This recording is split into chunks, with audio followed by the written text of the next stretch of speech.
Assalamualaikum warahmatullahi wabarakatuh. Halo teman-teman semuanya. Di sini saya akan menjelaskan terkait dengan model infrastruktur jaringan.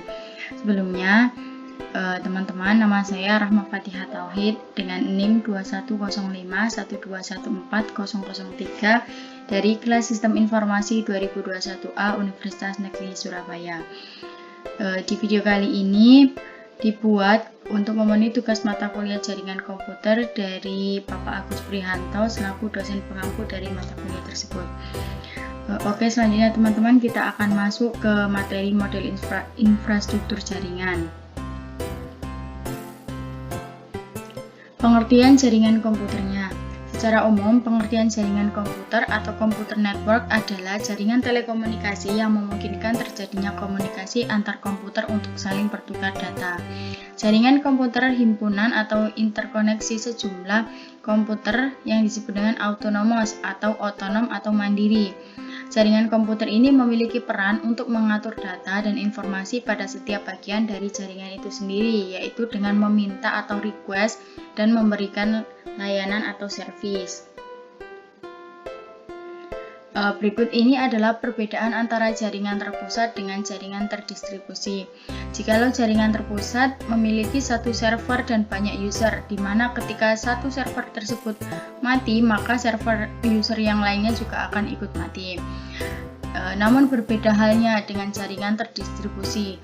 Jaringan terdistribusi memiliki banyak server dan juga memiliki banyak user. Jadi ketika ada kendala atau mati di salah satu servernya, maka server yang lain juga ikut membantu memindahkan data kepada user yang lainnya.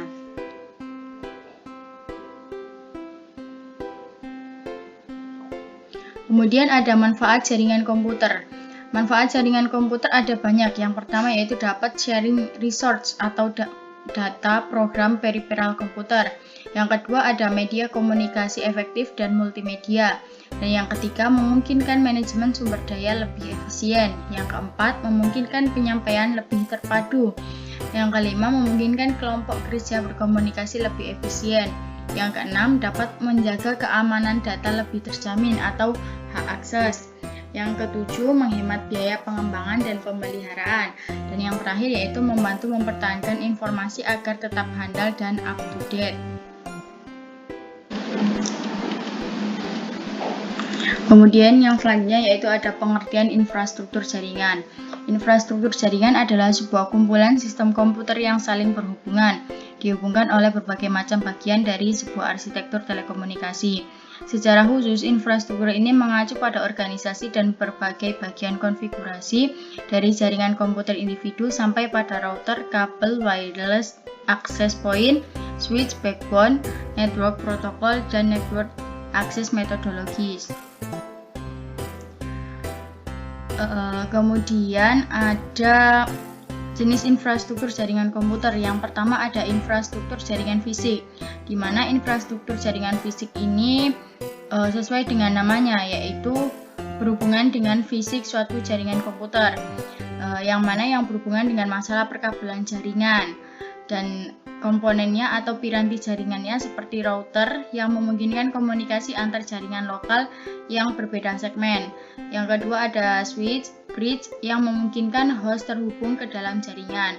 Yang ketiga ada server yang meliputi seperti server data file, exchange servers, DHCP servers untuk layanan IP address, dan DNS server dan lain-lain.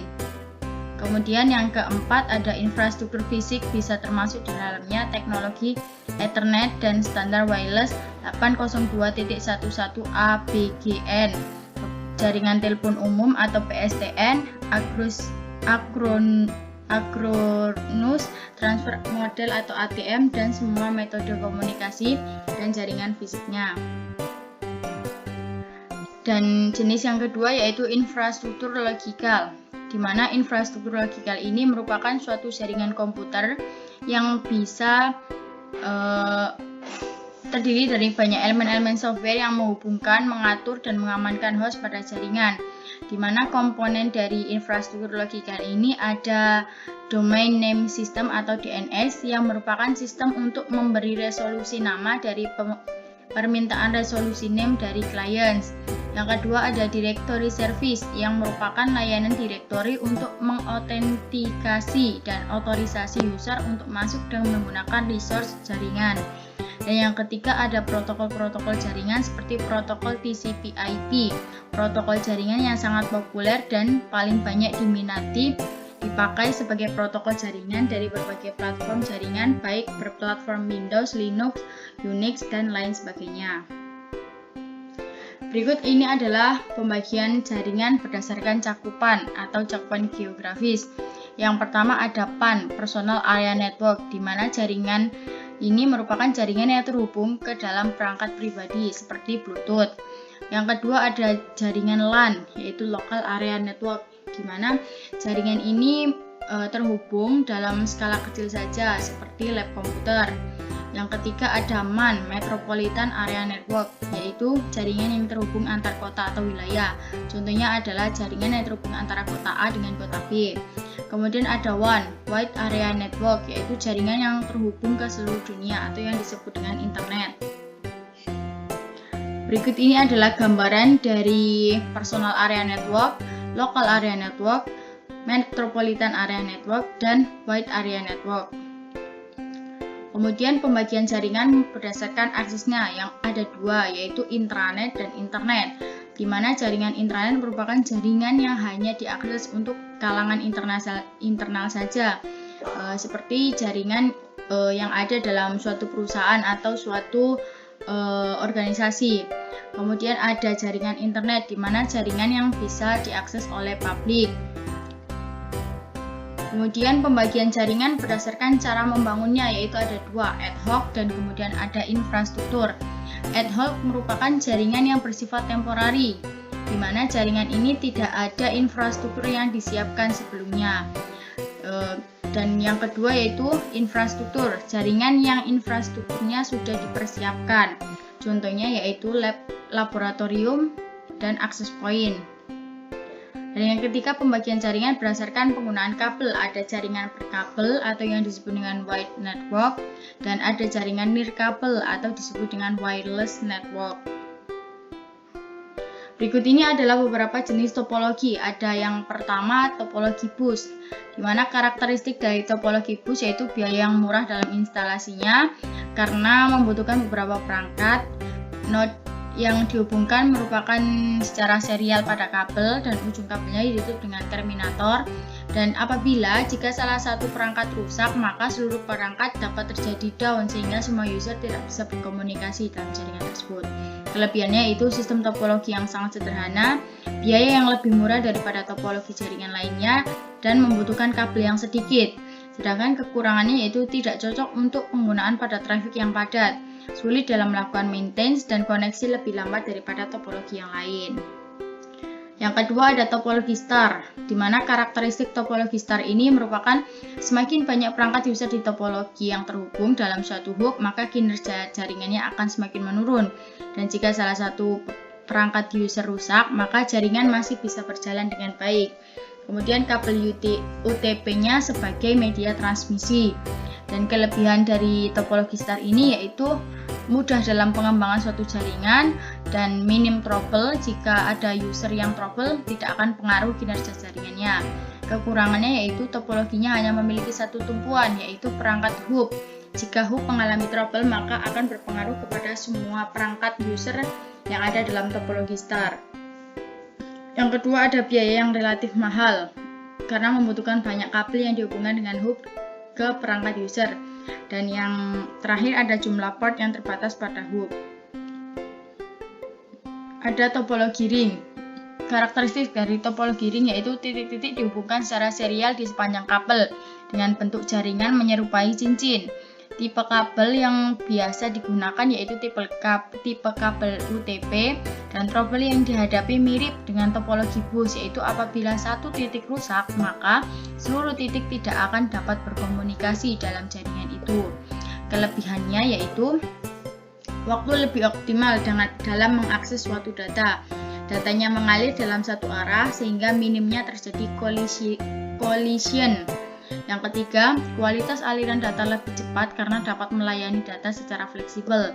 Yang keempat, dapat melayani aliran lalu lintas data yang padat karena data dapat bergerak secara fleksibel. Namun, topologi ini juga memiliki kekurangan, yaitu sulit melakukan konfigurasi ulang, menambah atau mengurangi komputer akan membuat jaringan kacau. Dan yang ketiga, apabila terjadi salah satu komputer yang tidak berfungsi, maka akan mempengaruhi jaringan secara keseluruhan. Kemudian topologi selanjutnya yaitu topologi mesh, di mana topologi ini memiliki karakteristik yaitu susunan pada setiap peralatan yang ada dalam topologi mesh saling terhubung antara satu sama lain.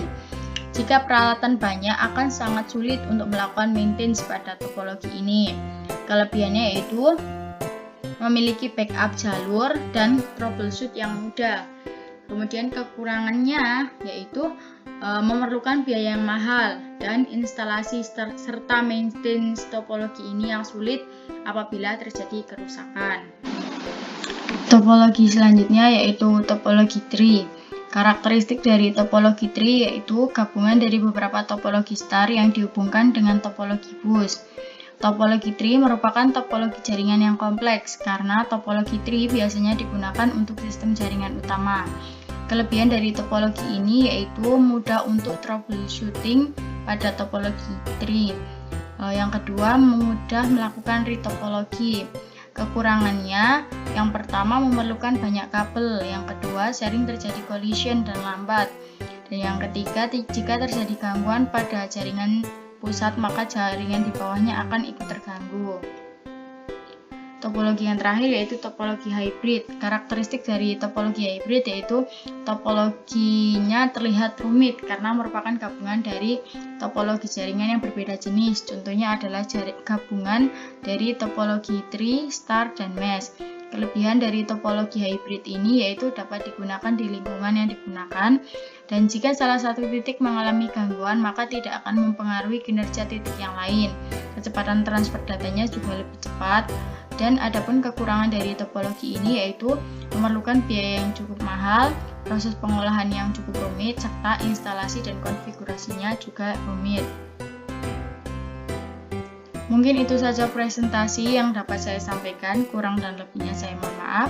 Terima kasih. Wassalamualaikum warahmatullahi wabarakatuh.